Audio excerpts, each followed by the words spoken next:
بسم اللہ الرحمن الرحیم۔ عزیز طلباء، تعلیم الاسلام کا آج ہم 5واں سبق پڑھنے کی سعادت حاصل کر رہے ہیں۔ یہ 5واں سبق جو ہے انبیاء کرام علیہم الصلاۃ والسلام کی سیرت کے حوالے سے ہے۔ اس میں انبیاء علیہم الصلاۃ والسلام کا ذکر کیا جائے گا۔ انبیاء کرام علیہم الصلاۃ والسلام کے نام بتائیے۔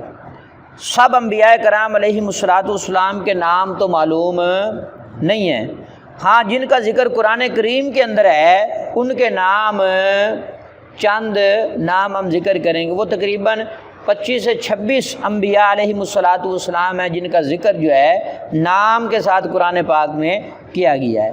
پہلے حضرت آدم علیہ الصلاۃ والسلام، حضرت نوح علیہ الصلاۃ والسلام، اور حضرت ابراہیم خلیل اللہ علیہ الصلاۃ والسلام، اور حضرت اسماعیل ذبیح اللہ، حضرت اسحاق علیہ السلام، حضرت یعقوب علیہ السلام، اور حضرت یوسف علیہ السلام، حضرت موسیٰ علیہ الصلاۃ والسلام، اور حضرت ہارون علیہ السلام، حضرت شعیب علیہ السلام، حضرت لوط علیہ السلام، حضرت ہود علیہ السلام، اور حضرت داؤد علیہ السلام، حضرت سلیمان علیہ السلام، حضرت ایوب علیہ السلام، حضرت الیاس علیہ السلام، اور حضرت الیسع علیہ السلام، حضرت زکریا علیہ السلام، حضرت یحییٰ علیہ السلام، حضرت عیسیٰ علیہ السلام، حضرت یونس علیہ السلام، حضرت ادریس علیہ السلام، اور حضرت ذوالکفل علیہ السلام، حضرت صالح علیہ السلام، اور ہمارے سرکار حضور پر نور سید المرسلین احمد مجتبیٰ جناب محمد مصطفیٰ صلی اللہ علیہ وآلہ وسلم۔ یہ وہ انبیاء علیہم الصلاۃ والسلام ہیں جن کا ذکر نام کے ساتھ قرآن پاک میں کیا گیا ہے۔ انبیاء کرام علیہم الصلاۃ والسلام کا مرتبہ بیان فرمائیے۔ انبیاء کرام علیہم السلام اللہ کے محبوب بندے ہوتے ہیں، ان کا مرتبہ بہت بلند ہے۔ کوئی شخص کا کتنا ہی بڑا ہو کسی نبی کے مرتبے کو ہرگز نہیں پہنچ سکتا۔ نبی جو ہوتے ہیں، رسول جو ہوتے ہیں، وہ معصوم ہوتے ہیں۔ کیا ہوتے ہیں؟ ان کا حکم ماننا اللہ تعالیٰ ہی کا حکم ماننا ہے۔ ان میں سے کسی کی شان میں ادنا سی گستاخی کرنا یہ کفر ہے۔ اللہ تعالیٰ نے انہیں غیب کا علم عطا فرمایا۔ انبیاء علیہم الصلاۃ والسلام کو اللہ تعالیٰ نے غیب کا علم عطا فرمایا، یعنی زمین اور آسمان کا ذرہ ذرہ اور جو کچھ قیامت تک ہونے والا ہے سب ان کے علم میں ہے۔ نبیوں کو علم ہوتا ہے۔ کیا کوئی آدمی عبادت اور ریاضت کے ذریعہ سے نبی بن سکتا ہے؟ نہیں، ہرگز نہیں۔ نبوت اور رسالت اللہ تعالیٰ کا عطیہ ہے، جسے چاہتا ہے اپنے فضل سے اللہ تعالیٰ دیتا ہے۔ عبادت اور ریاضت کا اس میں کوئی دخل نہیں ہے۔ کیا جن اور فرشتوں میں بھی نبی ہوتے ہیں؟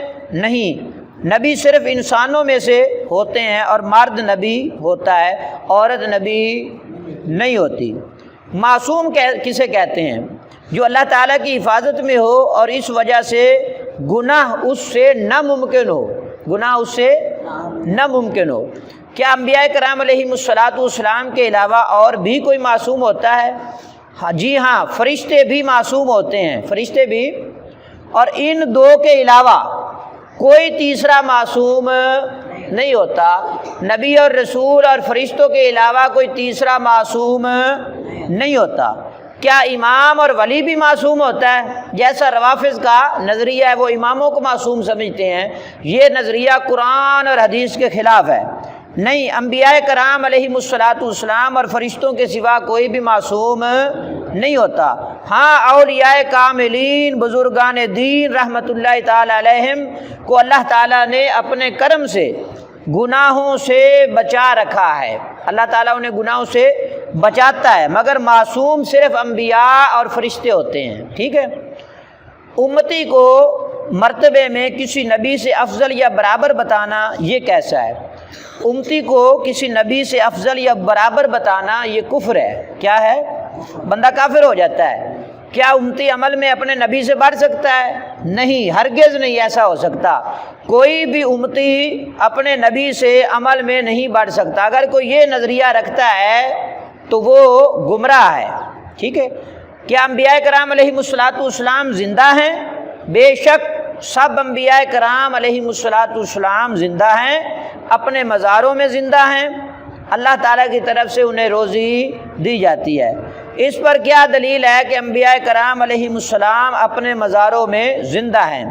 حدیث مبارکہ ہے، سرکار دو عالم صلی اللہ علیہ وآلہ وسلم نے ارشاد فرمایا ان اللہ حرم علی الارض ان تاکل اجساد الانبیاء فنبی اللہ حی یرزق، کہ بے شک اللہ تعالیٰ نے زمین پر انبیاء کے جسموں کو کھانا حرام قرار دیا ہے، مٹی انبیاء کے جسم کو نہیں کھاتی۔ فنبی اللہ حی، حضور فرماتے ہیں کہ اللہ کے نبی زندہ ہیں، حی یرزق، زندہ بھی ہیں اور انہیں رزق بھی دیا جاتا ہے۔ یہ حدیث مبارکہ مشکات المصابیح کے اندر موجود ہے۔ اور حضرت شیخ عبدالحق محدث دہلوی بخاری رحمۃ اللہ تعالی علیہ فرماتے ہیں پیغمبر خدا زندہ است با حقیقت حیات و دنیاوی، یعنی اللہ تعالیٰ کے نبی دنیاوی زندگی کی حقیقت کے ساتھ زندہ ہیں۔ جو شخص انبیاء کرام علیہ السلام کے بارے میں کہے کہ مر کر مٹی میں مل گئے ہیں تو اس کے بارے میں کیا حکم ہے؟ ایسا کہنے والا گمراہ، بد مذہب اور خبیث ہے، جو انبیاء کے بارے میں کہے کہ وہ مر کر مٹی میں چلے گئے ہیں۔ کیا انبیاء کرام علیہ السلام کے علاوہ اولیاء اعظام اور علماء دین رحمۃ اللہ تعالی علیہ کے جسم کو مٹی نہیں کھاتی؟